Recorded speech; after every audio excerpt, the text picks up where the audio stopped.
Hey, shit.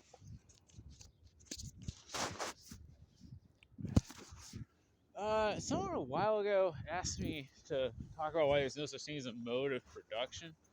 Um,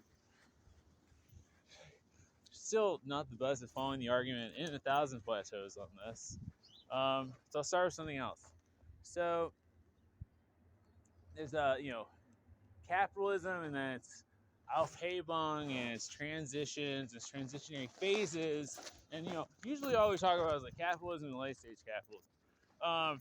I've started to use the phrase mid-stage capitalism in reference uh, to the era before de-skilling and uh, more craft artisan laborers for even if they're organizing radically, they often were, and like the syndicalist unions um, and offer people something else. But it wasn't a different necessarily mode of production in the same way as like different characteristics. But there were things that Engels in like Capital Volume 3 points out as like a new transitional form of capitalism, or there was a transition going on around like 1900 to like primarily business taking place through multinational corporations. Now that really it hasn't been looked at for like what the ramifications are of that for Marxist theory, because you got Marx saying like, well, if a firm is big enough, they can, they can operate on like bare interest. It's supposed to be what separates finance capital from industrial capital or merchant capital. Like these designations, like, and the system of ideas also might be breaking down if you get to this point of like, okay, well, this is the nature of your actors in this scenario. Like, and we have the word capitalism. We use it to designate a lot of different things. People all use it differently. I'm not really out here to define it, but how about chartalism? So chartalism is one of the classic heresies in Marxism. Like the value of money just comes straight from money. Well, straight from a government decree or the nature to impose taxes, forces its currency into use because of the necessity for commensurability, and the induction of commensurability is a form of authority is all wrapped up together with money. But there often was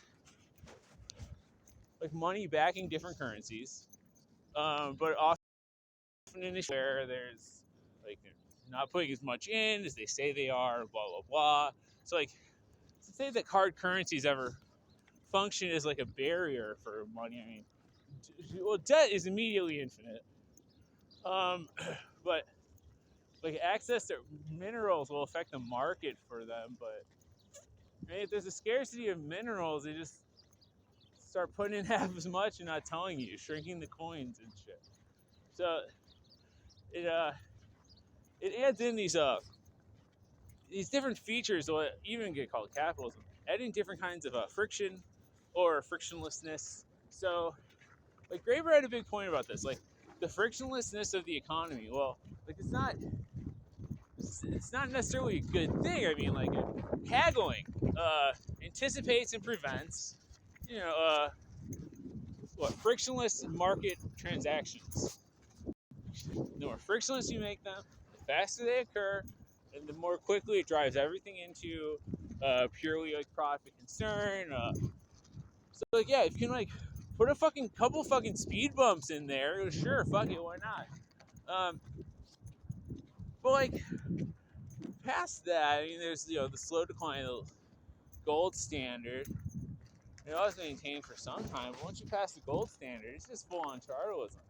And you got like I mean, the integration of Bitcoin. And so you have a country called El Salvador. Yeah, they don't have their own currency, but they use the U.S. dollar mixed in with Bitcoin. Now India is trying to tax Bitcoin. It's just I don't know, like Bitcoin in itself could be its own mode of production, but I mean, it's nonsense. It's not like we still have people producing things in slavery very often. Um, I mean, slave prisoners was kind of the norm. I mean, it was like the Nazi work camps, German work camps. Yeah, same shit.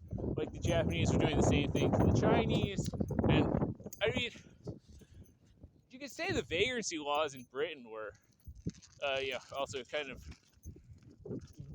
slavery work something. But I really don't distinguish that much between slavery and work because they're both forms of absolute temporal, absolute temporal domination. Now it's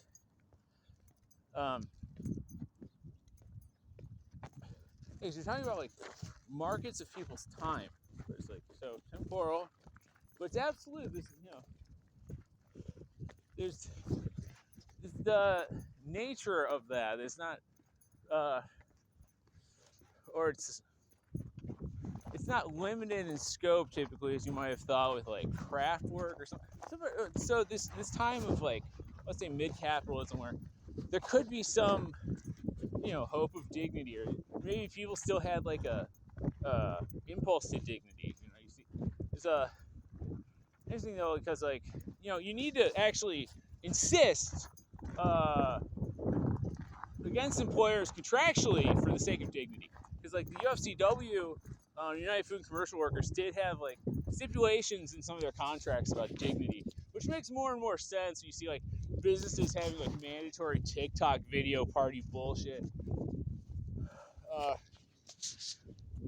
Yeah, I mean, there's a lot to the absence of dignity in a lot of ways. Right. But I don't call it indignacism or something. There's capital. I don't need to